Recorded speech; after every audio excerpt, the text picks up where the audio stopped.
सौगात की एक बात यह कि दुनिया की नजरें इस पर लगी हैं कि अमेरिका ईरान में क्या करेगा, लेकिन उधर यूरोप में जो उथल पुथल मची हुई है उस पर शायद ज्यादा ध्यान देने की जरूरत है।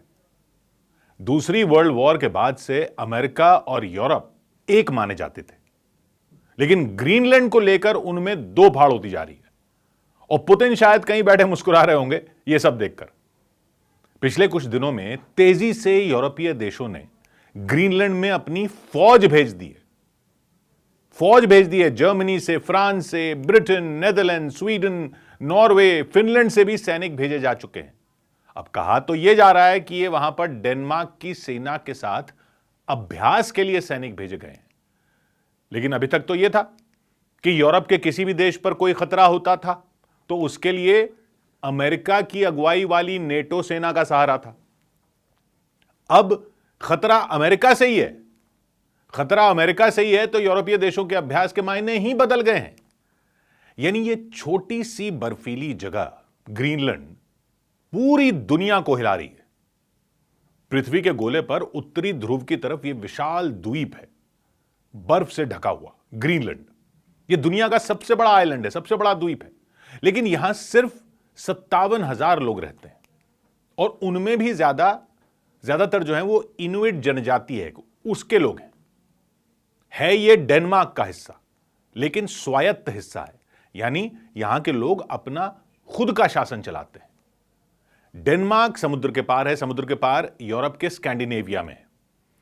नॉर्वे और स्वीडन के पास छोटा सा देश है डेनमार्क। और ये जो ग्रीनलैंड है ये आर्कटिक महासागर है जहां ग्रीनलैंड है। कनाडा और अमेरिका के उत्तर में, अमेरिका और यूरोप के बीच में जो महासागर है वो अटलांटिक महासागर है और अटलांटिक के ऊपर आर्कटिक महासागर है। ग्रीनलैंड जो है वो आर्कटिक महासागर में। 1945 में जब दूसरी वर्ल्ड वॉर खत्म हुई उसके बाद दुनिया दो खेमों में बंट गई थी। एक तरफ अमेरिका और उसके दोस्त थे पश्चिमी यूरोप के, जैसे फ्रांस, जर्मनी, ब्रिटेन, इटली वगैरह। ये अमेरिका की छत्र छाया में आए क्योंकि सबको सोवियत संघ से डर था। कम्युनिस्ट सोवियत संघ से कम्युनिस्ट शासन फैल रहा था।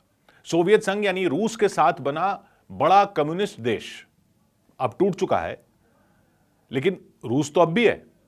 सोवियत संघ ने पूर्वी यूरोप को अपनी छत्रछाया में लिया था, तो पश्चिमी यूरोप अमेरिका के साथ, पूर्वी यूरोप सोवियत संघ के साथ। पोलैंड, हंगरी, चेकोस्लोवाकिया देश होता था, अब वो भी टूट गया है, चेक रिपब्लिक अलग हो गया है। ये सब जो देश थे वो सोवियत संघ की कम्युनिस्ट विचारधारा वाली वहां पर सरकारें हो गई थी। यानी पश्चिमी यूरोप के देशों ने अमेरिका की अगुवाई में नेटो बनाया। अमेरिका और उनके बीच में जैसी बात हुई उत्तरी अटलांटिक महासागर है, तो ये सैन्य गठबंधन बना नॉर्थ अटलांटिक ट्रीटी ऑर्गेनाइजेशन, क्योंकि अटलांटिक महासागर के इधर अमेरिका उधर यूरोप।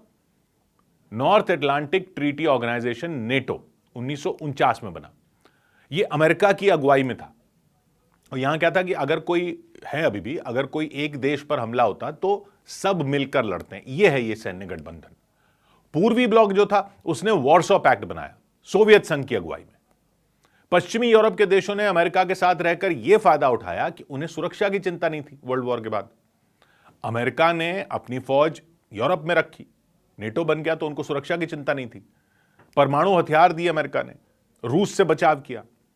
यूरोपीय देशों को रक्षा पर पैसा कम खर्च करना पड़ा। रक्षा पर पैसा कम खर्च किया तो उनकी अर्थव्यवस्थाएं तेजी से बढ़ी और यूरोप के लोगों की जिंदगी बहुत जल्द वर्ल्ड वॉर के बाद खुशहाली की तरफ फिर बढ़ गई। अमेरिका ने सब संभाल लिया। लेकिन अब ये जो शांति की नींद यूरोप ले रहा था वो ट्रंप ने उड़ाकर रख दी है। 2016 में भी जब ट्रंप पहली बार राष्ट्रपति बने थे तब भी उन्होंने इशारे किए थे कि यूरोप को नेटो की सुरक्षा का फायदा लेने के लिए अब ज्यादा पैसा खर्च करना चाहिए। उनका तर्क है कि अमेरिका सारा पैसा खर्च करता है, यूरोप सारा सुरक्षा का फायदा उठाता है। तो खलबली तो ट्रंप के पिछले कार्यकाल में भी बनी थी और 2019 में तो ट्रंप ने ग्रीनलैंड खरीदने की बात ही कर दी थी। डेनमार्क ने साफ मना कर दिया था। अब दूसरे कार्यकाल में तो उन्होंने ग्रीनलैंड पर दावा ही ठोक दिया और वेनेजुएला में जो उन्होंने किया उसके बाद ग्रीनलैंड को लेकर तनाव सीरियस हो गया। ग्रीनलैंड में दुर्लभ खनिज बताए जा रहे हैं, खासकर रेयर अर्थ मिनरल, जिनसे रेयर अर्थ मैग्नेट बनते हैं, जो बैटरियों के लिए और मिसाइल तकनीक के लिए अहम माने जाते हैं, इलेक्ट्रिक कारों के लिए अहम माने जाते हैं और मिसाइल तकनीक के लिए भी।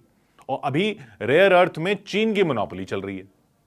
तो ग्लोबल वार्मिंग से बर्फ पिघल रही है, आर्कटिक महासागर में भी बर्फ पिघल रही है, ग्रीनलैंड में भी बर्फ पिघल रही है, तो आर्कटिक महासागर में नए रास्ते खुल रहे हैं। ट्रंप का तर्क है कि अगर अमेरिका ग्रीनलैंड नहीं लेगा तो ये जो नए रास्ते खुल रहे हैं इससे रूस या चीन ले लेगा, लेकिन वो इसे अमेरिका की राष्ट्रीय सुरक्षा का मामला बता रहे हैं। तो अब डेनमार्क के साथ अभ्यास के नाम पर यूरोप के देशों ने ग्रीनलैंड में फौजी टुकड़ियां भेज दी हैं, यह दिखाने के लिए कि ग्रीनलैंड यूरोप का है, अमेरिका का नहीं है। यानी अमेरिका और यूरोप के बीच दरार साफ दिख रही है।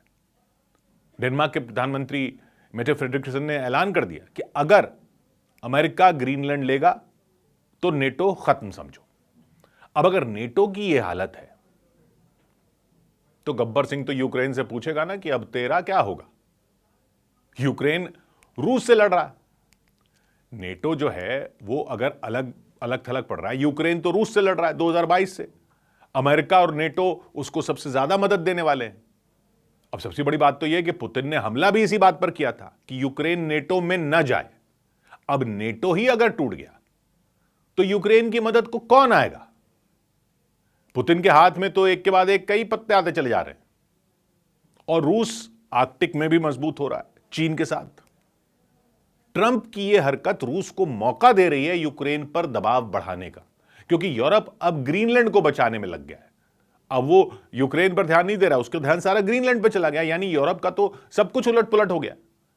जब रूस ने क्राइमिया पर हमला करके उसको ले लिया था 2014 में, तो यूरोप ने सबसे ज्यादा हाय तौबा मचाई थी।